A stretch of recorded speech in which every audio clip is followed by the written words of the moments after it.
I'm Raj Kumar, President and Editor-in-Chief at Devex. I'm with someone who's a very familiar face, I'm sure, to the Devex members around the world, Forest Whitaker, familiar, of course, for your award-winning acting, but actually increasingly well-known for your work as a peace builder. And we were just talking about the organization you helped create just a few years back, working with child soldiers, working to build peace in some of the most challenging environments in the world, places like South Sudan. This is the Whitaker Peace and Development Initiative. Tell us a little bit more about the initiative. We work with communities impacted by conflict to help transform them into more prosperous environments. Our biggest program, our flagship program, is in South Sudan, in the Eastern Equatoria State. We train youths in conflict transformation, in ICT technologies, which Ericsson is our partner in that. We also have a life skills trauma program. And so these youths that we've trained are taken from each county in the state, 2 from each county. After they're trained, we build hubs for them, computer literacy hubs and normal numeracy hubs. Then they work out of there and they go into the community and train 2 youths from every single village in their county. And these youths that are trained there form peace organizations, of which they decide on projects that they use or develop for their community that they think will help bring peace. Peace and development, that's your core focus. Give us a sense of what led you to having that passion. I just want to understand better, because as we talk about here at the summit, the idea that there's so many parts of the world now that are fragile. I have been working with gang members in the States, in the United States, and when I went to Uganda for the first time and I met child soldiers, I recognized the similar look in their eyes, and then I started to recognize similar stories. And so I realized that there was a connection there that I had with them that I hadn't understood before.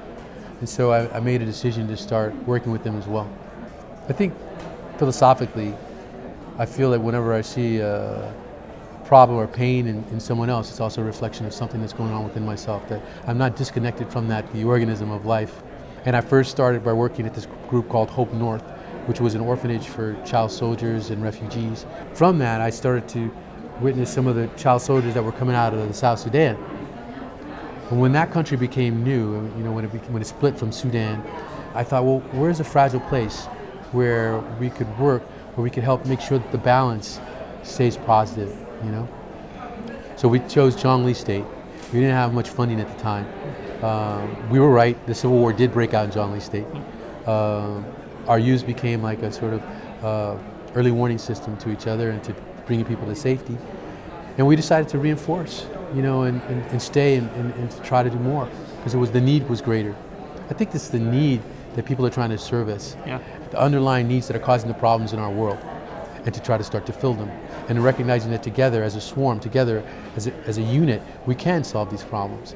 I mean, if we were just to look at my program when I talked about it, and I go backwards and I talked to you about the amount of partnerships that move through it, you would see that before we started into Eastern Equatoria State, we talked to the UN, we talked to different branches of that, we talked to government organizations, we talked to chiefs, and everything to decide where to be. Then we spread that out and started talking to faith-based organizations to find out who are the kids that are possible for this program.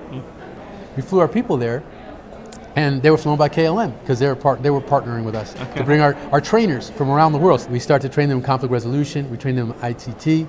Then Ericsson steps in, they bring in their training staff, they bring in all their equipment. But we need to build computer centers. So we start to look for partnerships there. So we get partnerships there with MasterCard, they want to step in and help with that portion of what we're about to do.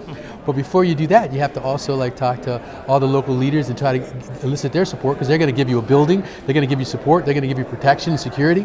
So as you keep moving down, you start to see, it's this movement. Well, it is a fantastic story. Really appreciate what you built. Congratulations. The theme here at the summit is that this is an ecosystem. You need everybody together, and the story you just told us, South Sudan, and how you've developed so many partnerships to help achieve these objectives for youths and for a society that really needs it, is exactly what this summit is all about. So thank you for your work, and we appreciate you being here. Thanks.